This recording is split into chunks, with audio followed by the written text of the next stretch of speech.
It's my favorite training. It's the Friday forgiveness training. How to forgive yourself and others.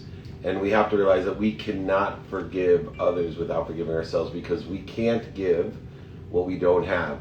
Now, forgiveness is so powerful, and I used to tell people forgiveness gives us peace. Forgiveness is the tool that clears the interference between us and the interference between our potential, our limitlessness, our infinity of who we already are. To remind, recollect, and remember that we are worthy, we are wealthy, we are healthy, and most importantly, we are happy. And without forgiveness, we will just continue to construct and create all types of interference, ego-based consciousness that will not be cleared away. The only way to peace is through forgiveness. And in order to forgive, we have to forgive ourselves between our own 6 inches of our mind, so we can give it away just like we give away everything else, with appreciation. We give forgiveness away with appreciation, meaning when we appreciate something, we add value to us. We add ourselves to us. The sincerity, the vibration and frequency of who we are into the forgiveness as we give it away. So many people will tell you, oh, they don't deserve my forgiveness. You're right. Nobody deserves your forgiveness, but you do. The reason you forgive other people and you give your forgiveness to other people is because you deserve the peace. In that component of peace, it's closely tied to all the 4 pillars, right? Number 1, gratitude itself, the ability to find the light, the love, and the lessons in every situation is a catalyst in order to allow you to forgive. And accountability itself is the result-based mechanism in order to learn the lesson by telling yourself, I myself attracted this to myself. It is the conduit between liability of blaming other people, being in shame, justifying things with separation, right? The minute we justify things, we continually create a separation, an inferiority, a superior, a need to be, some anxiety, stress, worry, whatever it is. Most people don't realize living in a world of liability as a victim where everything happens to you is a way of separating yourself, not remembering, recollecting, or reuniting, or reminding the fact that we are one, creating this peace that gets rid of the interference between us and that great source of light, love, and lessons, and truth and potential of what we already are, and the ability to appreciate it through gratitude, to find the light, the love, and the lessons, to give it away with more value. Through what? Forgiveness. Forgiveness gives us peace and allows us as a construct to identify as a tool what is creating the interference, the ego-based consciousness. I've repetitively told people that we have primal fears. Of course, Freud talks about these primal fears, the need, of course, to feed ourselves, to fight someone, to flee from a scary situation, or the other F word that my friend Gary Vee likes to use. These things need to be identified, and forgiveness is a mechanism that allows us, when we feel that we need to forgive someone else, it is a certain mechanism that it's time to stop. We would not feel the need to forgive unless we were faced with the construct of primal fear. We would not feel the need to forgive if we're not in separation of inferiority or superiority. If someone doesn't make us feel angry, we wouldn't have a mechanism of forgiveness. If somebody didn't make us worry or resent them or be offended or be angry, anxious, frustrated with them. These are all mechanisms that forgiveness is used as a tool to allow yourself to identify when you're in this ego-based consciousness. And it's so important to do so, because when you're utilizing the Freudian fears, the blood leaves your brain and goes into your body. So you can fight, so you can flee, so you can feed yourself with the other F word.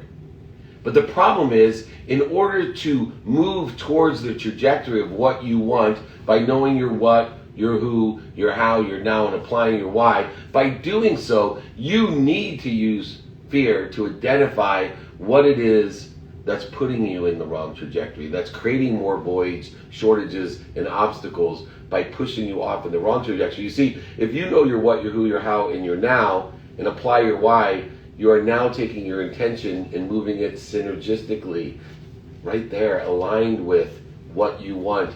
impossible to do if we don't utilize forgiveness to determine when we create this void, obstacle, shortage, or interference.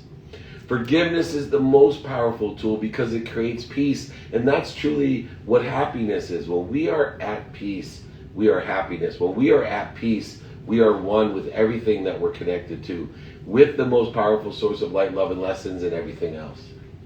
When you determine that you feel that you need to forgive someone or something, you know to stop, right? We don't resist the forgiveness.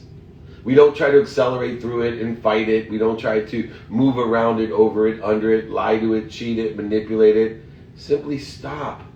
When you feel the need that you need to forgive something, you know that you are an ego-based consciousness. And forgiveness will give you that peace so that you can breathe through your nose, out through your mouth, so that you can reach that neutrality that peace provides. See, in the state of neutrality, or being center, is a state of flow.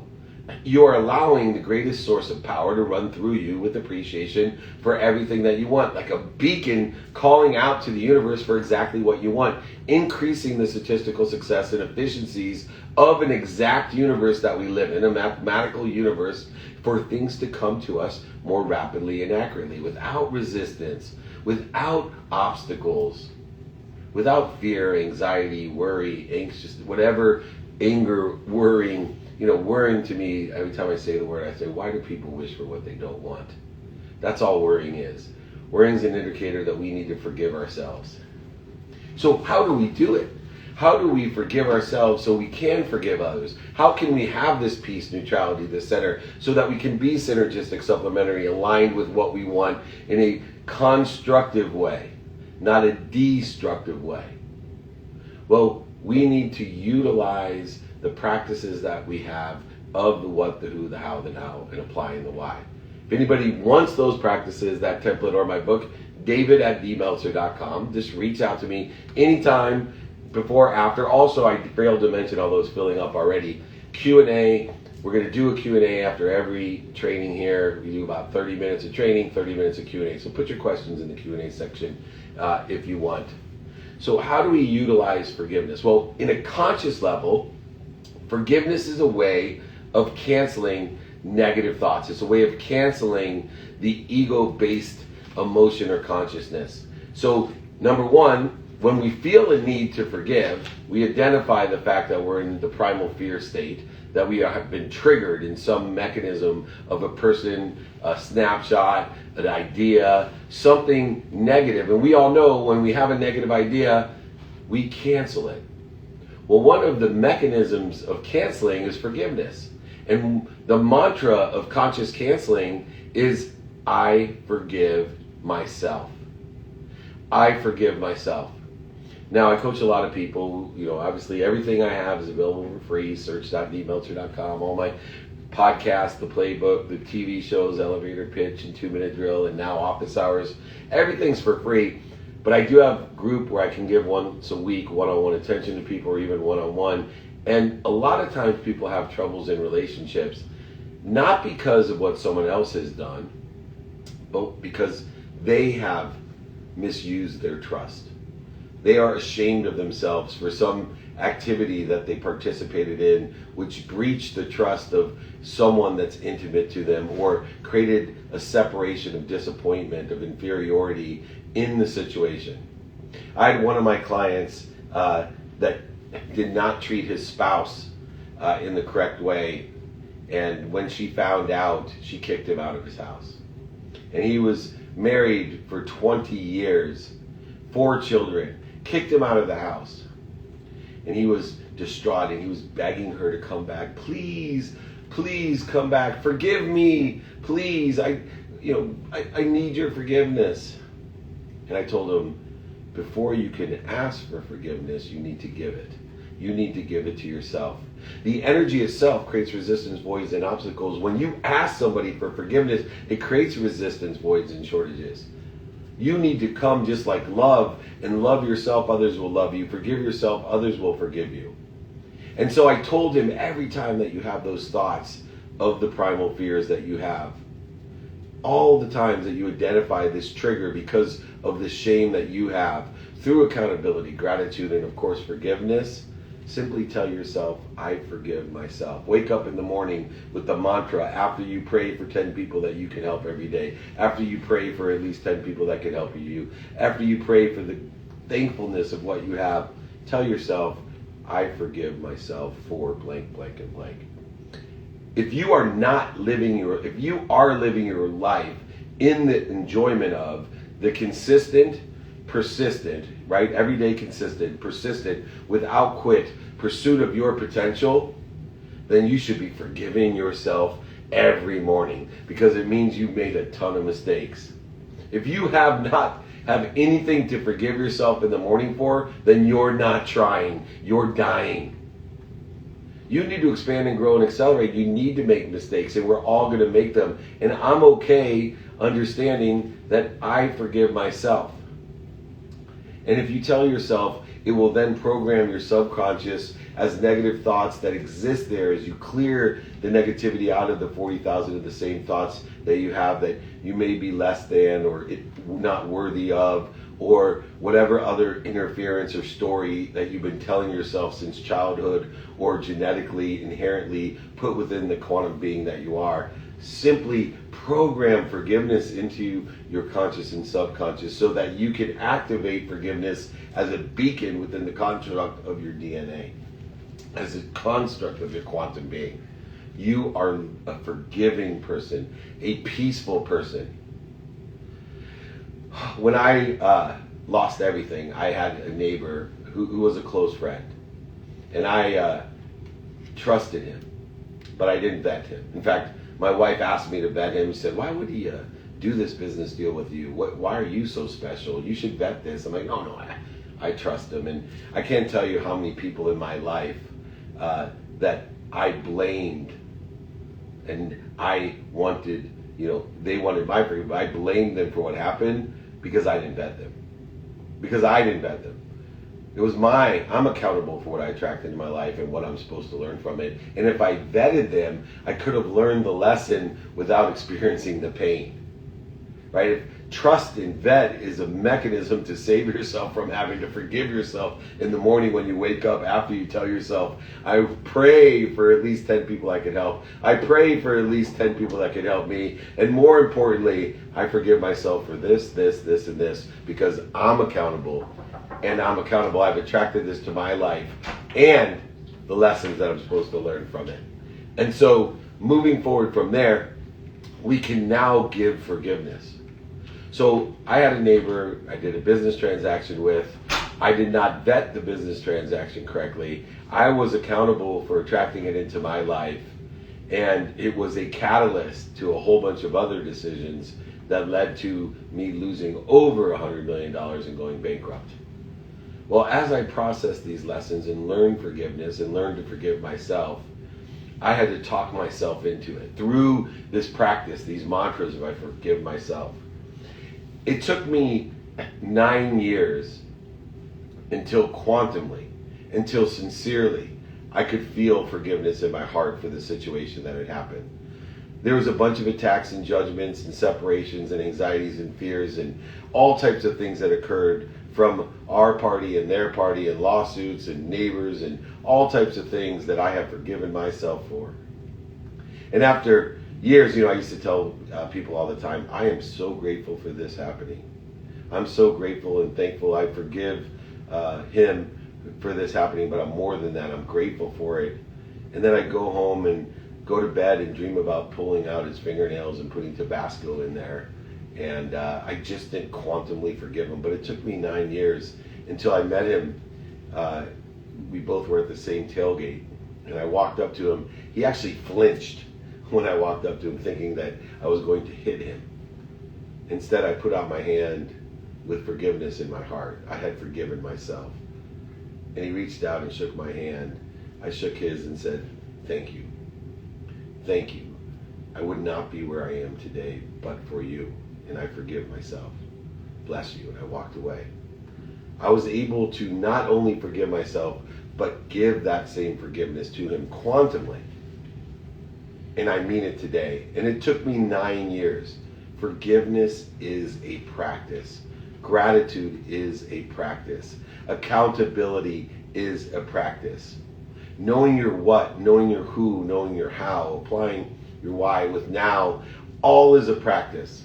That's why I give you guys outlines and templates so you can remind yourself, remember, recollect, you reunite yourself with the construct, pragmatic practices, so that every day you can look down at a piece of paper and say, hey, I'm going to give this a minimum of 10 minutes a day, knowing that a minimum of 10 minutes a day is worth more than 10 hours on a Saturday.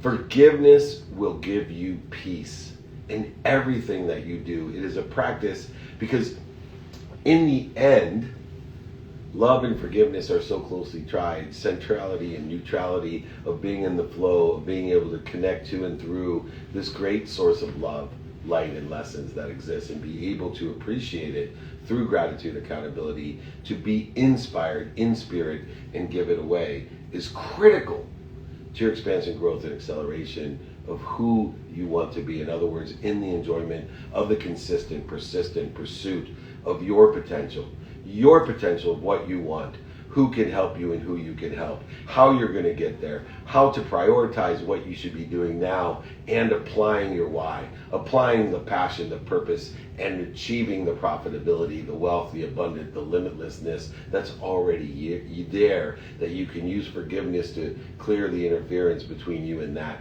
abundance in which you're part of.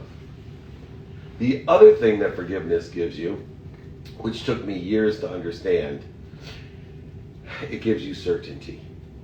See, when COVID hit, so many people were telling me, these are uncertain times, Dave. What should I do? These are such uncertain times. And I realized that there's always uncertainty. In fact, I've told people all the time, as you know, hey, email me, david@dmeltzer.com if you need anything. Well, email me especially, david@dmeltzer.com, if you can tell me exactly something that's going to happen tomorrow, that you're certain of it. Because if you can tell me something, a stock that's going to go up certainly, or down, or crypto, or AMC, or something certain, I know how to make billions of dollars. And I will make you billions of dollars, and I'll make me billions of dollars and give it all away. So to this day, nobody's reached out to me with any certainty of what exactly is guaranteed 100% to happen tomorrow. Only thing that is certain is change. And we all know that the only people that like change are wet babies. And how do we counteract change with a certainty? It's forgiveness. And how do we achieve certainty through forgiveness? It took me years of practice and understanding and enlightenment, but if you are able to forgive the unforgivable, you will live a certain life. I haven't been able to do that. There's things that I'm just amazed when somebody gets close to forgiving the unforgivable, but to be able to hold that in your heart, to be able to forgive the unforgivable. There's a story in South Carolina of a young baseball player. He's 19 years old, playing at South Carolina College. And he played there. He's one of the best in the country. He played there because he wanted to be close to a single mom who ran the church. And they lived a faithful life. And he came and saw his mom as much as he could from being at school there in South Carolina playing baseball. Well, somebody full of hate broke into the church and killed the whole church group, including his mother. It was during the time of the riots, and everyone was worried that as the Baltimore riots were going on, that this incident would catapult and accelerate the hatred, the separation, the inferiority and superiority that existed in the South, especially in South Carolina. In fact, at City Hall, they still hung the Confederate flag at this time. The president himself reached out to see what he could do in South Carolina to heal what had happened from this hate that was predicated upon fear. The primal fears that we talk about, the need to what? Fight, flee, feed, and the other F word. This young man at 19 years old, when the president spoke with him, asked him how he felt and what he was going to do. And he told the president, I forgive him. My heart is full of forgiveness. I pray for his happiness. I look to understand why somebody would be full of that hate. I look to understand. And he came out in the media. They were trying to evoke hatred, trying to evoke separation. At 19 years old, his own sister tried to persuade him to go out and rally his people. Stand up for his people. This must change. Instead, he simply came out with love in his heart, at peace. And he told the media simply, I forgive him. I forgive him and pray for his happiness. I try to understand what has happened and how he could be in a position to be so full of hate, so much anger, but I forgive him.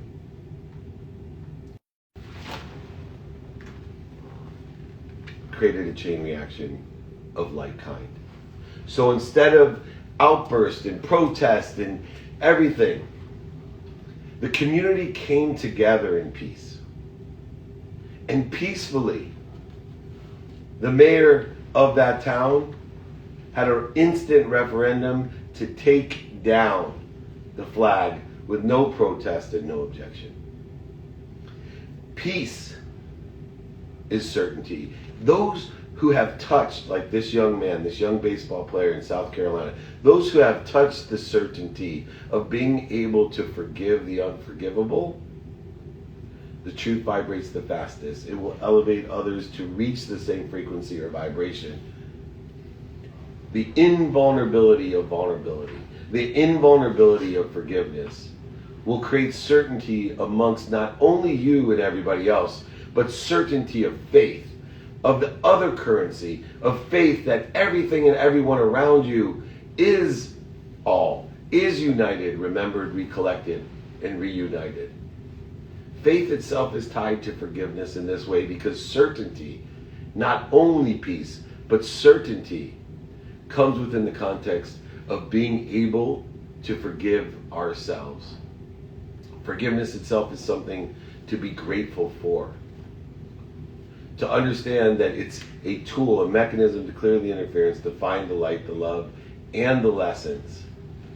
And the way that we do it is to practice forgiveness, to use it to identify when we separate ourselves, when we trigger ourselves with ego-based consciousness, with primal fears, to create the separation, void, shortages, and obstacles, to take us off the track of knowing our what. What do we want today experientially? What do we want today giving wise? What do we want today receiving wise? And once we know our what, it allows us to find the who. Who can be of service or value to what we want, and who can we be of service or value with what we want? Creating and reaffirming through gratitude, forgiveness, and accountability, that inspiration, that flow in spirit, that there's enough of everything for everyone, allowing us to live between limitlessness and infinity. And if we know our who, we then can execute on it in the most efficient, effective, and statistically successful way by knowing how.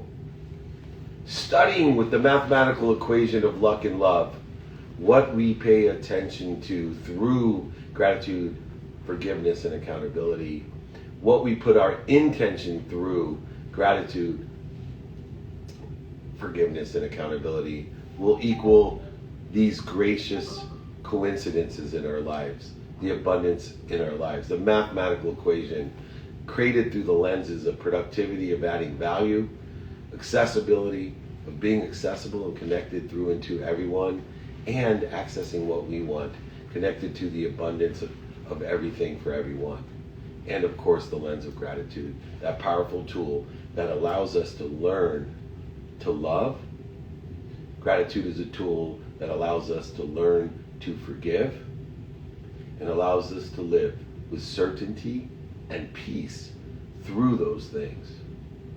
It also allows us to prioritize, utilizing the what, the who, the how. It allows us to do things. Remember, the difference between passionate, purposeful, and profitable people and everyone else is they get stuff done. They do things now. People that are paralyzed without knowing their values of the what, the who, and the how will be paralyzed from the now. They'll be stopped in their footsteps from getting things done. Those that live in gratitude, forgiveness, and accountability and know their what, the who, and the how have no problems executing on the now and applying the why. Why? Because forgiveness is the tool that identifies when we're in ego-based consciousness. Forgiveness is the tool that knows when we have created interferences, voids, and shortages and obstacles between we and what we already are. Cancel out all negativity in your life by telling yourself, I forgive myself. Clear your subconscious mind of the 40,000 thoughts that may be detrimental to you of your what, your who, your how, and your now. Clear them through forgiveness and strive to forgive the unforgivable, like my young friend in South Carolina that changed an entire city by using peace, not hatred, by using forgiveness, not attack. Learn to forgive yourself so others can do only one thing, forgive you. Give forgiveness to yourself so you can live with peace and certainty. Give forgiveness to yourself so you can apply your why and expand and grow and accelerate and live between limitlessness and infinity. Live with forgiveness in your heart with the mantra every morning, I am forgiveness. I forgive myself. I forgive these activities so that others will forgive me as well. Live a life pursuing the unforgivable. Be capable of forgiving the unforgivable, and you will have such peace and certainty and happiness in your life that will allow you to empower others to be happy. All right, it's time to take some Q&A from IG, Clubhouse, and of course our webinar. I appreciate the over 50,000 people that have registered for this, and put your Q&A in there. We're loading up very quickly. Ask your questions. Reach out to me if you want the templates of the what, the who, the how, the now.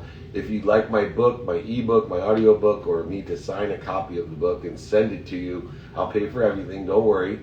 David@dmeltzer.com.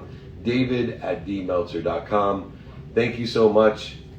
I am forgiveness. Forgive yourself, and others will forgive you as well. All right, it's time to rock and roll. I'll take some questions here online. The first person up, I need the name. We'll get to the question. What does forgive the unforgivable mean? Well, in life, there's certain things within the context of your values that you feel you could never forgive. Everybody has different things determined upon their own values, experience, and quantum being. For me, I would dream about if somebody would do something to my children, cancel, and I'm not sure I could reach that level of forgiveness. To me, hurting children is unforgivable. Hurting children, my own children, takes it even to the next level. Unforgivable is personal to each individual. The closer you can come to forgiving as much as you can, the closer you'll come to living in peace and certainty. You have your own unforgivable things. Learn to pursue peace and certainty within the context of those things. If there are things that you have difficulty forgiving at this time, practice forgiving them by utilizing the mantras and the practice of forgiveness through gratitude, accountability, and reminding, recollecting, and remember that you are in spirit inspired through and to everything and everyone. The next up here on Clubhouse, Kemi, welcome. You have a question for me? She's muted. Unmute yourself. All right, we'll take it out. Hi, David. Thank you so much. I was going to pass to Jesus just to be able to leave where I am. It's a bit noisy, but a few seconds I'm going to be balanced. But I'm listening to him currently. Thank you. Okay, I thank you. apologize. No. Always say thank you for your patience. A great lesson for Temi and everyone is that better energy when things happen that we prefer not to happen or not aligned with what we want. Simply, instead of saying I'm sorry, say thank you for your patience or thank you for your understanding. It's a much more powerful energy and communication that connects us instead of separates us. So when you're ready, Temi, I'll take you on. I'll take another question online. Next up, after this question is Jesus. How to deal with other people who aren't accountable for their actions? Well, first of all, we have no power to change anyone else. Too much time, emotion, value, and relationships are spent trying to change somebody else. That's why I look for people with open mind, open hearts, and open hands, because they have open minds, open hearts, and open hands, and they're open to understanding my perspective. If someone is not accountable, it usually means they have a closed mind. If you're living below the line in liability and blame and shame and justification, you're probably dealing with someone that has a closed mind. Not only do they have a closed mind, but especially today, how likes attract likes and the spectrum of data and information are conducive to the belief systems that people have, they probably are feeding the wrong wolf. They're feeding the closed-minded wolf, the one of hatred and anger. See, the wolf that we want to feed is the open mind, open heart, and open hands. And so when I run into someone that isn't accountable, I simply find someone that is. I have too much connectivity. I want to be around people that I can ask, how can I be of service or value? And do you know anyone that can help me? If somebody has a closed mind and is not accountable, it is impossible for me to be of service or value, to expand, grow, accelerate, and live in the flow. But even more importantly, it's an impossibility for them to want to help me or know someone to help me.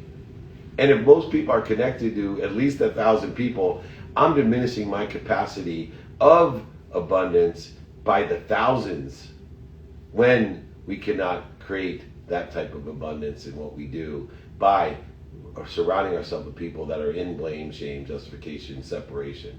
So pray for their happiness, try to understand them, and if they cannot change or shift their paradigm into one of accountability where they tell themselves, what did I do to attract myself to this, and what am I supposed to learn from it? One of the key components in my hiring practices is that I interview people for accountability. I'll ask them, what's the worst thing that ever happened to you, and who do you blame?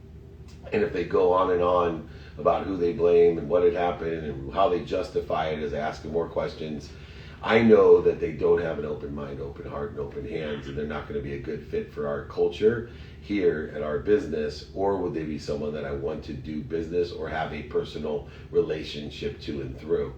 All right, next up, I have Jesus.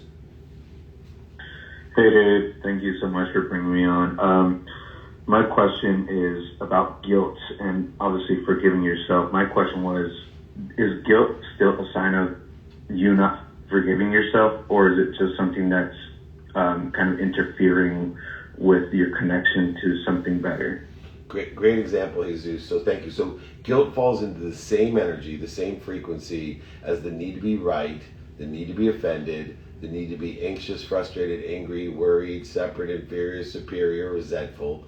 They all are triggers of the ego, of the primal fears that'll leave the blood out of your brain and into your body, so you are incapable of using your higher power of thinking.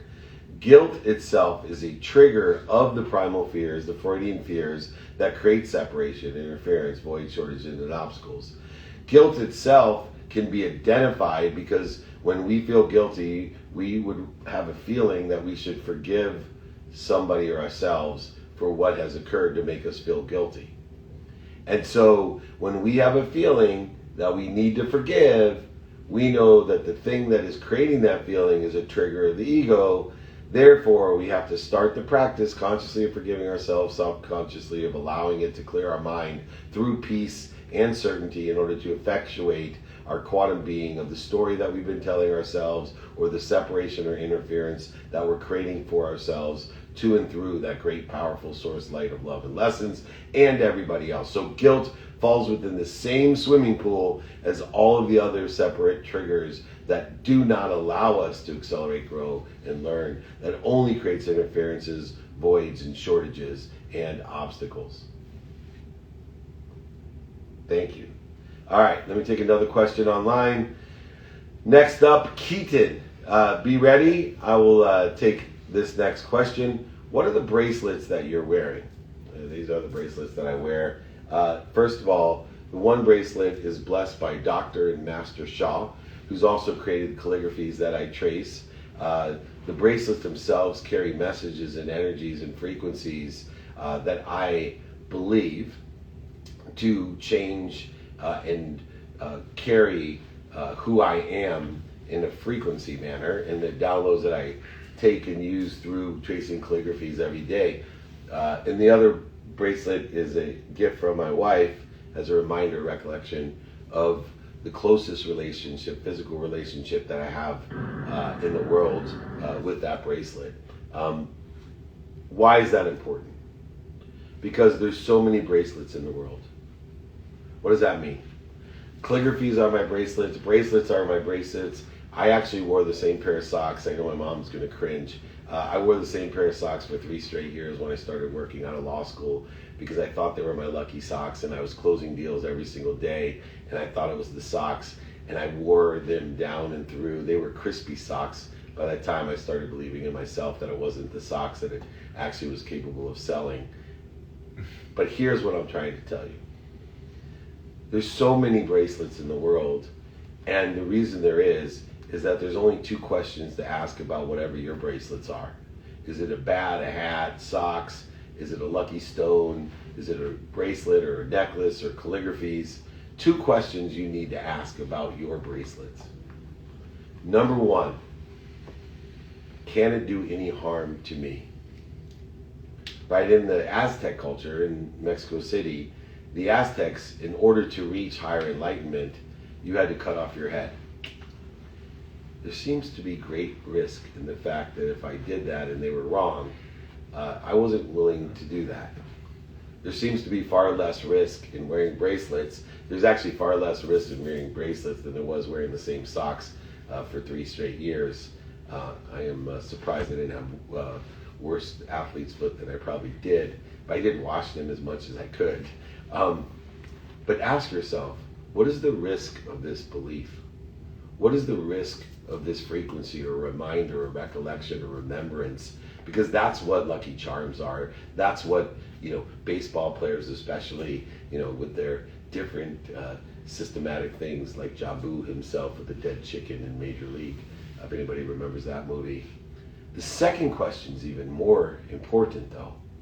First ask yourself, is there any risk to me or others by wearing bracelets, or wearing the same socks, or turning my hat inside out, or wearing this necklace, or carrying a heart in my pocket to remind myself of whatever? These are all remembrance, recollections, and reminders and reuniters to what we are. But the second question is very important. Does it work for me? Does it work for me?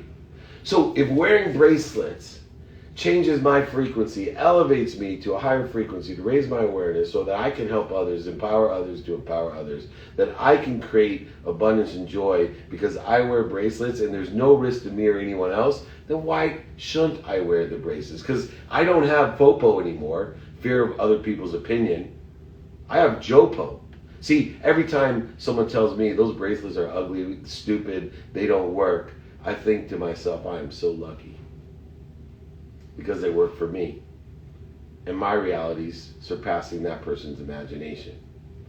I also feel lucky because for every person that feels that strongly against me in my experience, the need to be offended by it, I know there's an equal energy out there, that I'm running a higher frequency to attract such a response about my bracelets, that there's an equal energy out there of someone who loves me and loves my bracelets, and it's going to work for as well.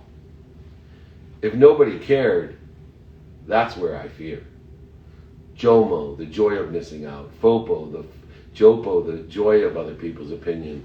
Wear your bracelets in whatever form they may take, as long as they have no harm to you or others and they work for you. Wear your bracelets. they can elevate you just as well as anything else. Great question. I know it seems simple, but there's a very deep answer to that. All right, Keaton, hopefully you're still there. What question do you have for me? Hey, Dave, I hope you're doing well. We love the Team David Meltzer movement, and we love the positive impact you're making. My question for you is, can you overstudy your calendar? Wow, yes. You can over-meditate, over-study a calendar, overactivity. Why is that? Because you only have 24 hours of activity in a day. And the calendar specifically is relative to the activity of your day. Activity you have planned, activity you don't have planned, your sleep. It could be activity you get paid, activity you don't get paid. And it's just like meditation. People ask me, well, I meditated for 8 hours a day. I'm like, why? You could not execute on that much of a download. If you studied your calendar for 8 hours a day, you couldn't execute on all the layers of the onion that you have revealed and peeled in a day of activity. So I utilize minimum amount of time to not only aggregate and accelerate and compound the focus, for example, 10 minutes a day equals 10 hours on a Saturday, just because of the conscious continuum of how the conscious, subconscious, and unconscious work together to manifest and execute on materialized imagination, possibilities, probabilities, and perspective. But more importantly, if you study your calendar too long, you could not execute on all the activities and all the planning that you would find or reveal by doing that much studying. So utilize a balance mechanism of all the different things that allow you to be more efficient, effective, and statistically successful. I utilize a minimum of 10 minutes a day to study my calendar. I would never study my calendar for more time than I would have to execute. So people ask me, well, how do you know if you have more time than 10 minutes? Because I will give it a minimum of 10 minutes. How do you know when to stop studying your calendar? When I feel that I have revealed enough activity to utilize in the 24 hours that I've been given, according to my unwinding routine, where I get myself into position physically, mentally, and spiritually to go to sleep, to allow my body to recover, to clear the interference unconsciously and subconsciously. Oh, great question, Keaton. A lot of people aren't students of the calendar. If anyone wants a document of what that means to study your calendar, email me, david@dmeltzer.com. Just one of the many things I'll give you for free. My book, guide, ebook, exercises. I'll sign a book, send it to you, pay for everything. david@dmeltzer.com. It's easy. DAVIDMELTZER. All right. Oh my goodness. All right. I'm going to take a question online. Chef Marshall O'Brien, celebrity chef. You will be up next. Let me take another question online. Here, someone from Team Grit. Joseph, what type of things do you recommend doing when you're looking for forgiveness from someone? Remember, you cannot look for forgiveness from someone. You can only forgive yourself.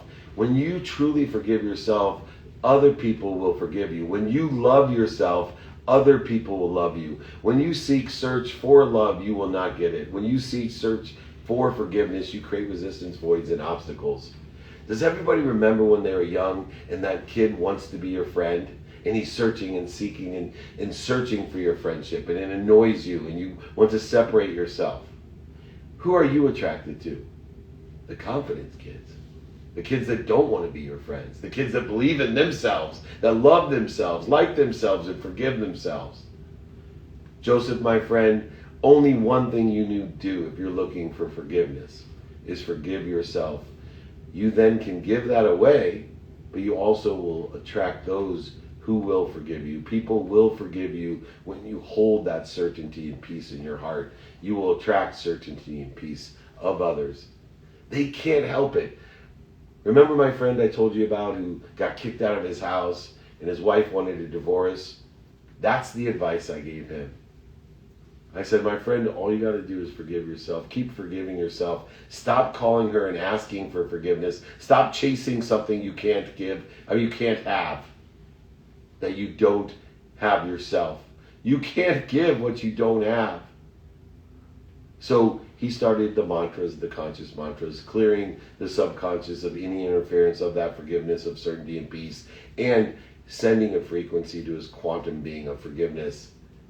Believe it or not, in a matter of weeks, his wife was calling him with forgiveness in her heart, with an energy of frequency that was tuned into his, and allowed him to come back to his family and saved his marriage, saved his children, and created anew through the power of certainty and peace, through the power of forgiveness. Please, everyone, try this. Try the mantra when you wake up in the morning and pray for at least 10 people that you can help. Pray for at least 10 people that can help you. Pray and thank yourself for everything you have, the limitlessness and abundance, but also tell yourself, I am forgiveness. I forgive this, this, this, and this. List out the things that you feel may never be forgiven, are unforgivable. Pursue that potential of forgiving the unforgivable. Live in the pursuit of peace and certainty. All right, next up, the celebrity chef himself, Marshall O'Brien. Unmute yourself, Marshall. There we go. David, you're so kind. I want to do a first question, really serious question, and you already answered it. You did wash those socks. I'm glad to hear that. That would have been really, that would have been awkward at times. But all jokes, this is really for folks that aren't super familiar with your stuff. I had a call with David Monday, and this whole thing about forgiveness came up, and I wasn't planning to talk about it, but I took your advice as you're giving right now to the group, and I got this thing with my mom, and I wanted her for, how do I forgive her? And I ended up forgiving myself. And make a long story short, we got together for a walk and talk on Wednesday through the forest by her place, and just had a beautiful time, and it was so peaceful. It was wonderful. I was totally present. No agendas other than just, giving and receiving love, and it was really cool. And we just had a really nice conversation and walk, and we're now we're gonna do that every week. I'm gonna work on, and I do have a question for you now, David. But I want to work on that 1 minute a day acknowledgement. And do you mind sharing briefly how you do that one? I thought you said you do like at least 1 minute a day acknowledgement of your mom. Yeah. And let me just finish real quick and then I'll be done. But David's stuff is really amazing. So for any of you who are curious, but whatever kind of hesitant, it's amazing. And so I appreciate you, David, and thank you very much. I'm done. Thank you, Chef Marshall. And that 1 minute a day is for parents and children and grandparents and really anyone that's relative to you. If you want to clear interference in a relationship every day for a minimum of 1 minute a day, make sure you acquire the knowledge for someone else